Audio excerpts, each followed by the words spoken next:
अच्छा, so let's talk about modern periodic table. तो देखो कि ये क्या है, it is a long form of periodic table. ठीक है, a long form of periodic table, ये हमारे पास long form of periodic table है। अच्छा, अब यहाँ पे बात आती है कि long form of periodic table का क्या मतलब होता है। तो इससे पहले जो पीरियडिक टेबल थे वो शॉर्ट फॉर्म में थे, वो मतलब छोटे थे। ठीक है ना, उनके अंदर कॉलम्स और रोज इतने नहीं थे, और इसके अंदर रोज भी है कॉलम्स भी है, तो इस वजह से इसको long form of periodic table कहते हैं। ठीक है, इन विच क्या है, in which the elements are classified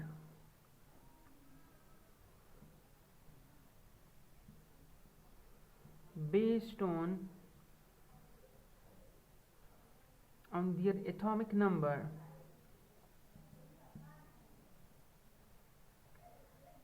in various groups and periods। ठीक है, ये आपके पास मॉडर्न पीरियडिक टेबल की एक किस्म की डिफिनीशन है कि इसके अंदर हमारे पास जो क्लासिफिकेशन है वो एटॉमिक नंबर के बेस पर हुई है, उसके अंदर ग्रुप्स भी है, पीरियड्स भी है। तो इस चीज़ को अगर हम समझना चाहें कि एटॉमिक नंबर पे क्लासिफिकेशन क्यों की गई है, देखो मैं आपको एक बात बताता हूँ। जो इससे पहले जो क्लासिफिकेशन थी ना, एलिमेंट्स को हम क्लासिफाई करते थे, क्लासिफिकेशन जो इससे पहले थी, क्लासिफिकेशन ऑफ एलिमेंट्स, इससे जो पहले थी उसके बेसिस अलग थे। वो पहले जो है किया गया था ऑन द बेसिस ऑफ किस चीज़ पे, एटॉमिक मासेस के ऊपर। और आपको पता है कि एटॉमिक मासेस के ऊपर जो क्लासिफिकेशन है वो इतनी अच्छी नहीं थी। क्यों इतनी अच्छी नहीं थी? क्योंकि एटॉमिक मासेस के ऊपर किसी भी एलिमेंट की जो फिजिकल प्रॉपर्टी होती है वो एटॉमिक मास के ऊपर डिपेंड करती है। तो फिजिकल प्रॉपर्टी डिपेंड करती है किस चीज़ के ऊपर, एटॉमिक मासेस के ऊपर। ठीक है ना, तो यहाँ पे जो क्लासिफिकेशन थी, इससे पहले जो क्लासिफिकेशन हुई थी उस डिफरेंट वेरियस पीरियडिक टेबल के अंदर, वो हमारे pass on the basis of atomic mass थी, और एटॉमिक मास के ऊपर हमारे फिजिकल प्रॉपर्टी डिपेंड कर रहे होते हैं। और अभी जो हमारे पास जो क्लासिफिकेशन है वो हमारे पास एटॉमिक नंबर के बेसिस पर हुई है।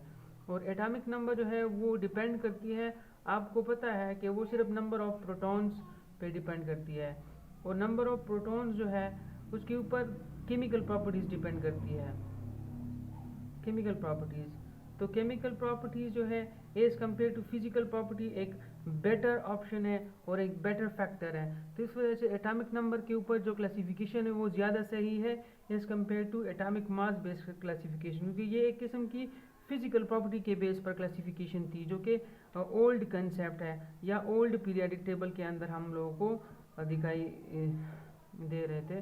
अच्छा, तो ये ओल्ड पीरियडिक टेबल के अंदर। अब जो न्यू मॉडर्न पीरियडिक टेबल है, तो मॉडर्न के अंदर क्या है बेटा, मॉडर्न के अंदर हमारे पास क्लासिफिकेशन एटॉमिक नंबर के बेस पर है। और एटॉमिक नंबर आपको नंबर ऑफ प्रोटॉन्स बताया, नंबर ऑफ प्रोटॉन्स जो है वो केमिकल प्रॉपर्टी के लिए स्टैंड होते हैं।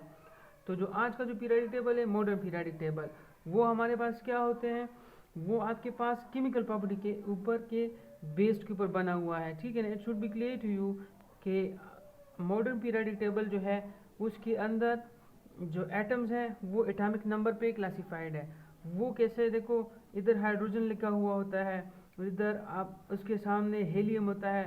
ठीक है ना, इधर आप देखें हाइड्रोजन का 1 एटॉमिक नंबर होता है, इसका 2 होता है, और लिथियम का जो होता है वो 3 होता है। ठीक है, इस तरह से फिर बेरिलियम आप देख लें।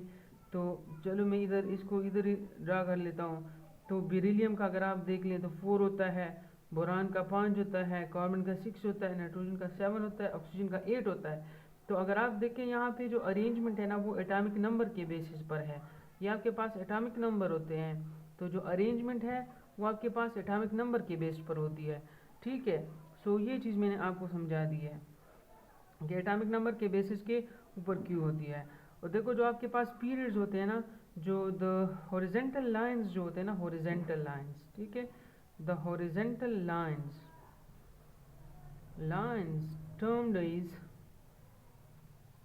termed as periods, and the and the vertical lines जो होते हैं, and the vertical lines termed age groups. Periods को आप रोज कह सकते हैं और ग्रुप्स को आप कॉलम कह सकते हैं, क्योंकि ये कॉलम ही होते हैं, ठीक है ना। तो मतलब ऐसे अगर होंगे तो ये आपके पास पीरियड्स होंगे, पीरियड्स, और अगर ऐसे होंगे तो ये आपके पास ग्रुप्स होंगे, ठीक है। अब देखो मॉडर्न पीरियडिक टेबल के अंदर हमारे पास 8 पीरियड्स होते हैं और 7 ग्रुप्स होते हैं, so it should also be clear to you, ठीक है। अच्छा, let's clear it out. So the modern periodic table जो हमारे पास है वो एक लॉ के बेस पे बनाया हुआ है। द मॉडर्न पीरियडिक टेबल जो है हमारे पास वो एक लॉ के ऊपर बना हुआ है। द मॉडर्न पीरियडिक टेबल वो कौन सा लॉ है मैं आपको बताऊंगा। The modern periodic table was formed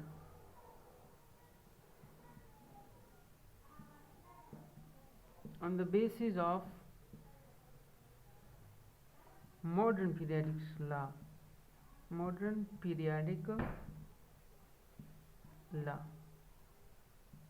और मैं बताना भूल गया कि मॉडर्न पीरियडिक टेबल जो है उसकी डिस्कवरी किसने की थी।